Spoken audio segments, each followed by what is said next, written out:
party people. So we are in Jonah, the very end of chapter 1, verse 17 of chapter 1, and then chapter 2. We're going to go through that. There's this pattern in Jonah that I want you to pay attention to during this section, because the pattern of the book is also the pattern of chapter 2 in some ways. And it's this idea of God commissioning Jonah and him fleeing, and Jonah being around pagan sailors, then Jonah getting into trouble and having a grateful prayer to God, calling on God's salvation and promises. And that's contrasted with the second half of the book of Jonah, where Jonah's commissioned and he goes to Nineveh. Jonah, God tells Jonah to go to Nineveh, and he goes. Jonah's around the pagan Ninevites and their response, and then Jonah's prayer at the end of the book. And then there's also God speaking to Jonah and this final lesson that gets driven home. So there's the first 3 events, and the second 3 events mirror each other, sort of, and they contrast each other, and then it moves on. But this pattern also has to do with salvation and compassion, and that is summarized best in the gospel story. So this is, again, a condensed version of the gospel where Jonah is acting almost directly opposite of how Christ acts in the gospels. Instead of heeding the call by God and obeying, he's running away. Instead of acting compassionately, he's acting selfishly. Like, we see these contrasts and juxtapositions of Jonah versus Jesus.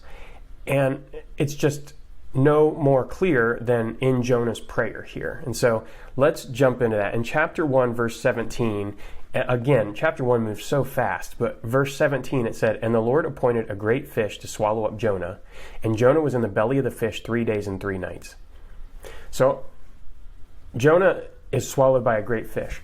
I don't know about you, but these verses in the Bible really challenged me at some level, because it asks the question of what do you actually believe about the Bible, and how do you believe verses like this?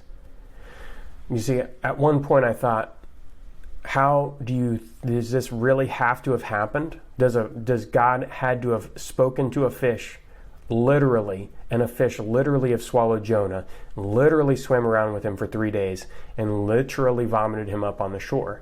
And this can be a very big challenge, because we want to see this only symbolically, or we want to read it woodenly and see it very materialistically, and that causes us a lot of issues on both sides, because there are Christians out there who do struggle with a materialist worldview that impedes them seeing this as symbolic. And there are other Christians who struggle to see this materialistically, to see that, to be able to say that this actually happened. And so I'm really curious as to what you guys think. Do you believe that this is literal truth, that Jonah was swallowed by a whale for 3 days? Do you think it could be symbolism? I'd love to get your thoughts on that. This is something that I am studying now. It's Jonah, the story of Jonah. Some of the stories in the Old Testament, they're pretty fantastical. They're miraculous. And so what does it say about our belief system and our faith if we do believe those things, or versus if we can't take them at face value? So I'm very interested in that. But the Lord appointed a great fish to swallow up Jonah, and Jonah was in the belly of the fish 3 days and 3 nights. I think one of the things that makes the previous point even worse is that there's obvious symbolism here, right? I think that's a big thing with Christianity, though, is that it combines the spiritual and the physical in a way that just doesn't happen in every religion. Some want to separate spirituality out and the physical out, and completely just treat them as completely separate things. In Christianity, part of the beauty of it is we see it in Christ, that there's literally a physical manifestation of Christ in the world, and there are spiritual implications because of that. So I know, kind of a big topic for one verse out of Jonah, but it does highlight how people struggle with faith today, I think.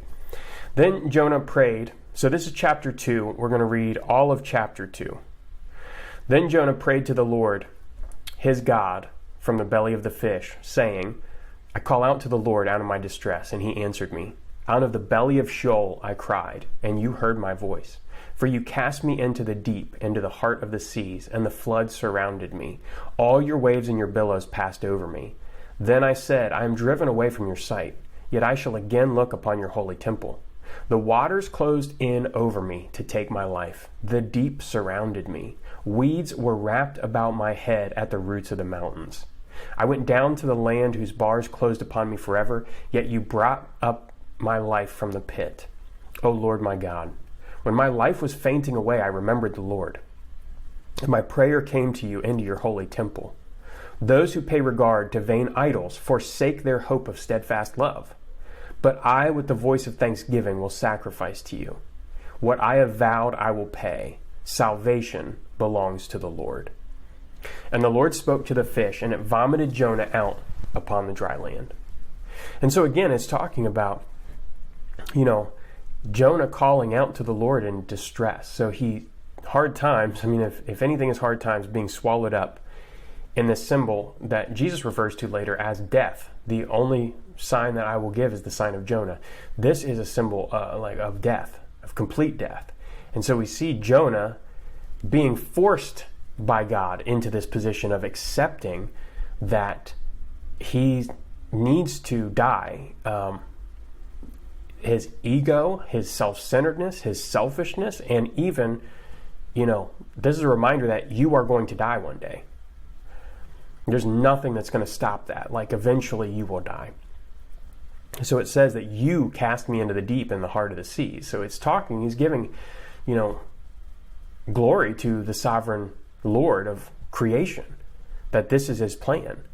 Now, when this happens, he actually calls out with thanksgiving. But I think the most important part here, when my life was fainting away, I remembered the Lord, and my prayer came to you into your holy temple. Those who pay regard to vain idols forsake their hope of steadfast love. If you call out to something that is not living, is not alive, how can it save you? Vain idols, right? And we put our faith into all kinds of things these days, including materialism or overly spiritualized living. There are ditches on both sides for Christianity. With a voice of thanksgiving, will sacrifice to you. What I have vowed, I will pay. So Jonah is saying, look, I've said I'm going to follow you. I'm going to pay that. Salvation belongs to the Lord. So again, it's this reminder that there's nothing that we can do, that it's all up to God. Our salvation comes from God. And whether you're a Calvinist or not, whether you're an Arminian or not, whatever your view is, it is through faith alone that we have salvation. It's faith alone. Now, the Bible also defines faith for us. It tells us what living faith is and what dead faith is. And it's showing that Jonah, as much as his words said he was living faithfully, he was not. His actions and intentions were not showing fruit of belief in God. It was not showing trust in God. In fact, he literally went the other way. So I think it's an important reminder here. Salvation belongs to the Lord. The thing that's going to save us is submitting to God's plan.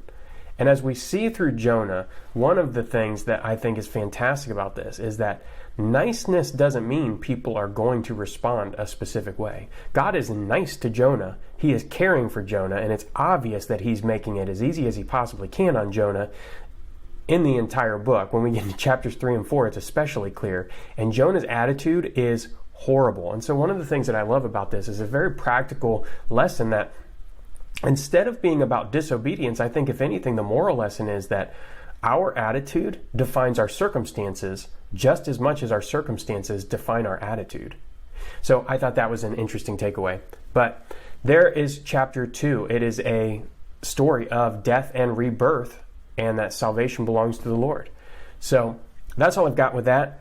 I hope that there was something in there that kind of made you think, man, that's a good part of the story. It reiterates some bigger truth happening here and ties into the gospel a little bit. But let me know what you thought was interesting about that. Like I said, that's all I've got. Like and subscribe to catch all the videos as they come out, and I'll catch you in chapter 3 next. All right? Peace.